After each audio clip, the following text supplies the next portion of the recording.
Good morning. You are listening to UpReach. Come now, you who say, today or tomorrow we will go to such and such a city, spend a year there, buy and sell and make a profit. Whereas you do not know what will happen tomorrow. For what is your life? It is even a vapor that appears for a little time and then vanishes away. Instead, you ought to say, if the Lord wills, we shall live and do this or that. James chapter 4, verses 13 through 15. While reflecting back on his life in ministry, an aging preacher said, "Last Sunday I had the joy of preaching for a former congregation I once served and of baptizing the daughter of my successor in the ministry there. Yesterday I had the sorrow of officiating at the funeral of the mother of the wife of one of my closest friends in the ministry. And in the course of the week I had the pleasure of being at 3 different family birthday and anniversary celebrations. The week has been kind of a summary of life. For circumstances have brought me into close contact with what may be called the 3 great universal realities in life: birth, death, and memory.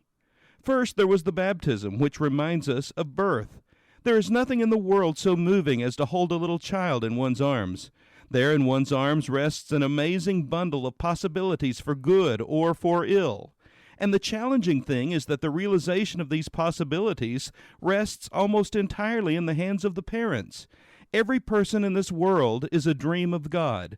For every person sent into this world by the gate of birth, God has a plan and a purpose, and it depends almost entirely on the teaching, the training, and the example the parents can give the child whether or not God's plan and purpose will be realized.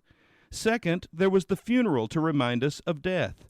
As Epicurus said long ago, in regard to death, every one of us lives in an unfortified city. Here is the assault against which we have no defense. Here is the end which we cannot escape.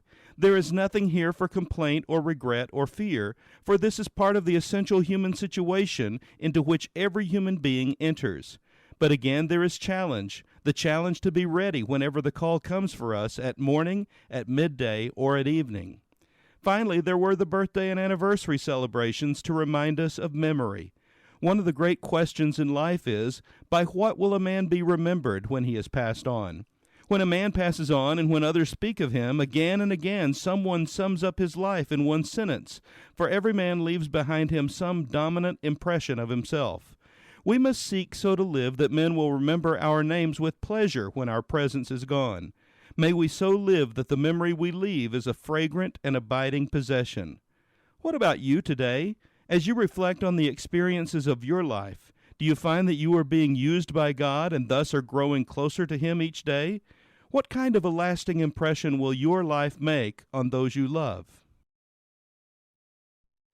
Wonderful, so wonderful is your unfailing love.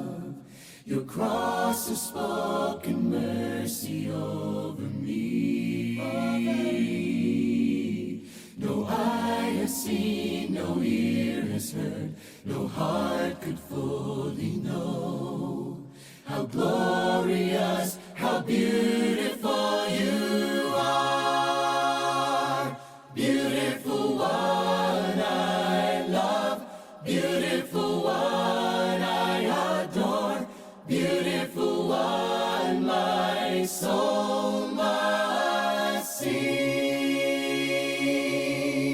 Powerful, so powerful, your glory fills the skies, your mighty works displayed for all to see.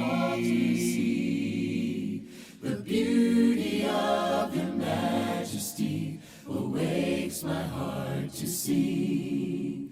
How marvelous, how wonderful you are.